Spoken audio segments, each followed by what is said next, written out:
आज बेटा तो हम लोग करने के लग रहे थे हमारा फाइलम कौन सा, सिलेंट्रेटा। क्लियर कि सिलेंट्रेटा की सेल्स कैसी होती हैं, इसकी एपिडर्मिस में कौन है, गैस्ट्रोडर्मिस में कौन है। डाइजेशन की बात चल रही थी कि इंट्रा और एक्स्ट्रा सेलुलर डाइजेशन, इंट्रा मतलब within the cell. Clear कि जो डाइजेशन होता है इनकी बॉडी में वो कहाँ पर होता है, सेल के अंदर। अगर हम रेस्पिरेशन या एक्सक्रीशन की बात करें, both occur by the surface. Diffusion के थ्रू होता है। जो मेन एक्सक्रेटरी वेस्ट होता है इनका वो होता है अमोनिया। 10th क्लास में जब हमने कंट्रोल और कोऑर्डिनेशन किया था तो उस टाइम पे बताया था, है ना, कि जो सबसे प्रिमिटिव नर्वस सिस्टम ये माना गया था बेटा, जैसे कि एक जाल पुर जाता है ना, नेटवर्क सा बन जाता है हाइड्रा की बॉडी में, ऐसा नर्वस सिस्टम देखा गया था।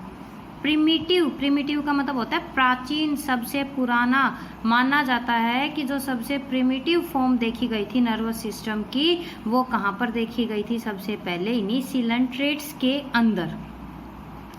इसके अलावा एक टाइप का ऑर्गन लगा लो, सेल लगा लो, जिसका नाम होता है स्टेटोसिस्ट।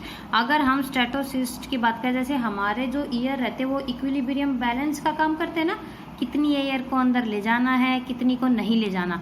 ये जो स्टेटोसिस्ट है जो कि बैलेंसिंग, साउंड बैलेंसिंग का काम करता है, this was also first developed in these cnidarians. Clear. जब हम इनके स्केलेटन सिस्टम की बात करें तो जो इनका स्केलेटन सिस्टम होता है it is formed of horny और कैलकेरियस एक्सोस्केलेटन और एंडोस्केलेटन। या तो स्केलेटन इनकी बॉडी के बाहर प्रेजेंट होएगा या कहाँ पर रहता है, हमारी तरह बॉडी के अंदर। रिप्रोडक्शन एसेक्सुअल, जो कि बर्डिंग के थ्रू करते हैं। सेक्सुअल रिप्रोडक्शन भी होता है। और इसके अलावा हमने एग्जाम्पल किया था 10th क्लास में हाइड्रा का, which has the power of the regeneration, है ना, जिसका डायग्राम तुम्हें आज तक नहीं बनाना आया।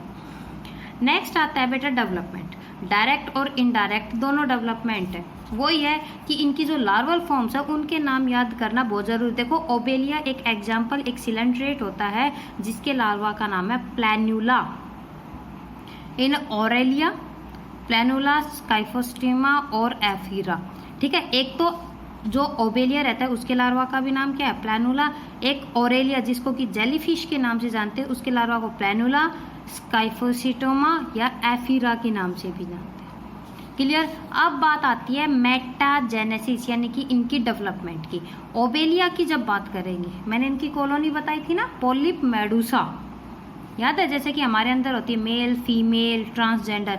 तो बेटा इनकी बॉडी के अंदर जो पॉलिप रहते हैं वो एसेक्सुअली रिप्रोड्यूस करते हैं। याद ध्यान से सुनना, पॉलिप जो रहते हैं वो एसेक्सुअली रिप्रोड्यूस करते हैं, मेडुसा को बनाते हैं। और इनकी बॉडी में वो सेल जो कि सेक्सुअल रिप्रोडक्शन में हेल्प करती है वो है मेडुसा। लेकिन उल्टा सिस्टम है, जो पॉलिप है वो तो एसेक्सुअल रिप्रोडक्शन करके मेडुसा को बनाता है, और जो मेडुसा रहता है वो सेक्सुअल रिप्रोडक्शन करके किसको बनाता है, पॉलिप को बनाता है। तो देखो एक एसेक्सुअली करके सेक्सुअल वाले को बना रहा है, सेक्सुअल वाला सेक्सुअली करके एसेक्सुअल सेल को बना रहा है, और इसी को हम बोलते हैं मेटाजेनेसिस। क्लियर बेटा। इनके जो मेन कैरेक्टर्स हुए वो क्या हुए कि नाइडोब्लास्ट सेल्स रहती है जो कि ऑफेंस और डिफेंस का काम करती हैं। नेटवर्क रहता है इनकी बॉडी में नर्व सेल्स का, which act as the nervous system. Clear. अब हम बात करते हैं इनकी क्लासिफिकेशन की। जब हम इनकी क्लासिफिकेशन की बात करेंगे तो जो फाइलम सिलेंट्रेट है इसको 3 क्लासेस के अंदर डिवाइड किया हुआ है। हाइड्रोजोवा, देखो on the basis of dominance of Medusa और पॉलिप, या तो पॉलिप है या मेडुसा या दोनों है, उनके बेस पे उनकी क्लासिफिकेशन हुई है। तो hydrozoa either only polyp are found और पॉलिप एंड मेडुसा, या तो हाइड्रोजोआ में जितने भी एग्जाम्पल रहेंगे वहां पर सिर्फ पॉलिप रहेगी, या पॉलिप और मेडुसा दोनों मिलेंगे उसके अंदर। एग्जाम्पल हाइड्रा, ओबेलिया जिसको कि हम सी फर के नाम से जानते हैं, फाइसेलिया, पोरपिटा, वेलेला, मिलीपोरा, हाइड्रोइड को। दूसरे रहते हैं बेटा स्काइफोजोआ, दैट मीन जिसमें सिर्फ मेडुसा, इसमें या तो पॉलिप या दोनों, और स्काइफोजोआ में सिर्फ मेडुसा रहते हैं, जिसमें कि हम एग्जाम्पल लेते हैं ओरेलिया, राइजोस्टोमा। जब स्टार्टिंग में हम एग्जाम्पल करते हैं थोड़े से अजीब लगते हैं, लेकिन फिर उसके बाद हमें हैबिट पड़ जाती है। तीसरा रहता है बेटा Anthozoa class. Anthozoa they are represented by the medusa, यानी कि जिसमें सिर्फ पोलीफॉर्म रहती है, सॉरी मेडुसा फॉर्म इनमें होती नहीं। Example गोर्गोनिया, एडमेशिया, एल्कायोनियम, डेडमैन्स finger. फंजिया जिसको कि मशरूम की जैसी होती है इसलिए मशरूम कोरल के नाम से जानते हैं। पेनेट्यूला, कोरेलियम जो कोरल बनाती है, एस्ट्रिया, मैंड्रिया, मैड्रीपोरा और इसके अलावा ट्यूबिपोरा। तो ओके मैम क्या क्या नाम लेने के लग रहे हो, लेकिन क्या करें, इतना तो करना पड़ेगा, है ना बेटा। चलो ये रहा हाइड्रा का डायग्राम जो कि आप लोगों को कभी भी बनाना नहीं आया। हाइड्रा दिखाई दे रहा है, माउथ है, टेंटिकल्स है, मैनुब्रियम है, टेस्टिस, बर्ड और ओवरी। हाइड्रा की जब बात करेंगे एक फ्रेश वाटर कार्निवोरस एनिमल है। क्या बोला, फ्रेश वाटर कार्निवोरस होता है जिसके पास रीजनरेशन पावर भी होती है। ये बाइसेक्सुअल भी होते हैं और यूनिसेक्सुअल भी, यानी कि या तो टेस्टिस और ओवरी सेम में रहते हैं या ऐसे भी रहते हैं जिसमें टेस्टिस और जो ओवरी है वो अलग अलग मिले। क्लियर बेटा। अगर अब हम हाइड्रा की बात करेंगे तो जो हाइड्रा रहता है उसके बारे में हमने कंप्लीट पढ़ लिया था कि टेंटिकल्स है, माउथ जो रहता है उसके नीचे मैनुब्रियम वगैरह प्रेजेंट होता है। सिर्फ हमें इतना ही इसके बारे में जानना है। क्यों, क्योंकि हाइड्रा की रीजनरेशन हमने ऑलरेडी 10th क्लास में कर ली। क्लियर, समझ में आ रहा है ना। इसके अलावा आपको ये डायग्राम दिखाई दे रहा है, this one is known as the Obelia, जिसको कि हम सी फर के नाम से जानते हैं। इसका डायग्राम आप थोड़े से ध्यान से देखना। ओबेलिया एक सिलेंट्रेट एक एनिमल है, लेकिन देखो इस पे दोनों कॉलोनी है, वही यानी कि दोनों है। देखो ऊपर की साइड पोलिप भी है और ये नीचे की साइड मेडुसा भी है, दिखाई दे रही है ना। ओबेलिया एक पोलीमॉर्फिक एनिमल है। पोलीमॉर्फिक एनिमल का मतलब है इसमें तीनों फॉर्म है बेटा, और तीनों फॉर्म कौन कौन सी थी, पोलिप, ब्लास्टोस्टाइल और मेडुसा। देखो ये रही पोलिप, इसके पास कौन है, मेडुसा भी है, और तीसरी ये ब्लास्टोस्टाइल भी। अब सुनो इनका फंक्शन। आप पोलिप का जो मेन काम रहता है उस एनिमल की बॉडी में वो रहता है न्यूट्रिशन का। क्या काम है ने, polyp are mainly nutritive in function, ये न्यूट्रिशन का काम करती हैं। जो ये ब्लास्टोस्टाइल आपको दिखाई दे रही है, it give rise to the reproductive individual. Reproductive individual का मतलब है बडिंग वगैरह के थ्रू ये क्या करती है, कहीं ना कहीं रिप्रोडक्शन में हेल्प करती है। और जो मेडुसा रहते हैं इनकी जो गोनेड्स होती है ना बेटा, गोनेड्स यानी कि जो चाहे वो टेस्टिस हो या ओवरी, वो किसके पास प्रेजेंट रहती है, मेडुसा के पास। एक मेडुसा के जब डायग्राम की बात करूंगी ये कुछ इस तरह दिखाई देता है। देखो गोनेड्स ये रही इसके पास माउथ और वो मैनोब्रियम वाला, अगर ये है तो ये रही इसके पास गोनेड्स, है ना। तो इसका मतलब जो हमने 3 टाइप पढ़े यहाँ पर, उसमें से पोलिप का काम क्या है, न्यूट्रिशन देना। एसेक्सुअल रिप्रोडक्शन में ब्लास्टोस्टाइल हेल्प करता है बडिंग वगैरह के थ्रू। और इसके अलावा जो मेडुसा रहती है बच्चे, मेडुसा के पास रहती है गोनेड्स। क्लियर। अब उसके बाद आपको ये डायग्राम दिखाई दे रहा है, this one is known as the Physalia. देखो गोनोजोइड्स ऊपर है, न्यूमेटोफोर, गैस्ट्रोजोइड, टेंटिकल्स भी रहते हैं, है ना, निमेटोसिस्ट, इनकी ऑफेंस और defence cells. Physalia is also known as Portuguese man of war. इनके अंदर कुछ गैस ग्लैंड, ये न्यूमेटोफोर दिखाई दे रहा है, इस न्यूमेटोफोर के अंदर कुछ गैस ग्लैंड्स रहती हैं जो कि क्या करते बेटा, गैस रिलीज करते, जिसकी वजह से ये एनिमल वाटर सरफेस पे तैरता है, स्विम करता है।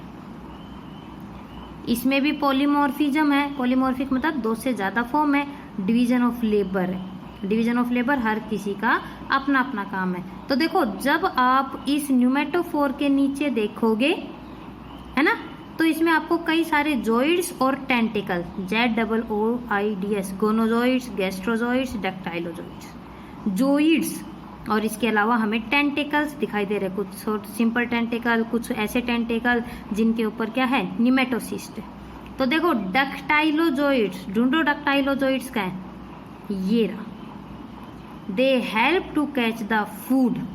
बेटा जो डक्टाइलोजोइड्स रहते हैं वो फूड को कैप्चर करने में और इनके अलावा इनको डिफेंड करने में भी हेल्प करते हैं। गैस्ट्रोजोइड जो ये आपको छोटे छोटे दिखाई दे रहे हैं, ये न्यूट्रिटिव होते हैं, यानी कि इनको जो न्यूट्रिशन है वो कौन देते हैं, गैस्ट्रोजोइड्स देते हैं। और गोनोजोइड से तो नाम ही पता चल रहा है, जिसके पास होती है गोनेड्स। इसके अलावा एक खास बात, जो ये डक्टाइलोजोइड्स रहते हैं ना, इनका जो पॉइजन है वो न्यूरोटॉक्सिक है। न्यूरोटॉक्सिक का मतलब अगर इनको किसी ने एनगल्फ कर लिया या खा गए तो वो डायरेक्ट जाएगा और उसके नर्वस सिस्टम को डैमेज कर देता है। ठीक है, अब इसके अलावा और भी आपको डायग्राम दिखाई दे। एडमेंशिया, ये ऐसा होता है, ये सी एनिमल और हर्मिट क्रैब का डायग्राम दिखा रखा है। ये राइजोस्टोमा होती है। ये ओरेलिया, जिसको कि आप जेली फिश के नाम से जानते हो। ये वेलेला सेल, ये भी पॉलीमॉर्फिक होती है। पॉलीमॉर्फिक क्यों बोला? देखो डक्टाइलोजोइड भी है, गैस्ट्रोजोइड भी है और गोनेडोजोइड भी होती है। ये मेड्रीना, देखो कितना सुंदर दिखाई दे रहा है ना। ये pennatula, this one is known as astraea, this one is gorgonia, dead man finger, obelia, और ये है पोरपिटा। ठीक है, इनके बारे में आप जितना भी करोगे आगे उतना ही निकलता। देखो ओरेलिया जेलीफिश, नाम फिश है लेकिन एक्चुअल में क्या है? एक सिलेंट्रेट होता है। ठीक है, एडमेंशिया, जिसको कि हम सी एनिमोन के नाम से भी जानते हैं, एस्ट्रिया, मेड्रीनिया। अब सुनो मेन बात, आपको ओनली वो एग्जाम्पल्स करने हैं जो कि आपकी एनसीईआरटी में, इससे ज़्यादा नहीं।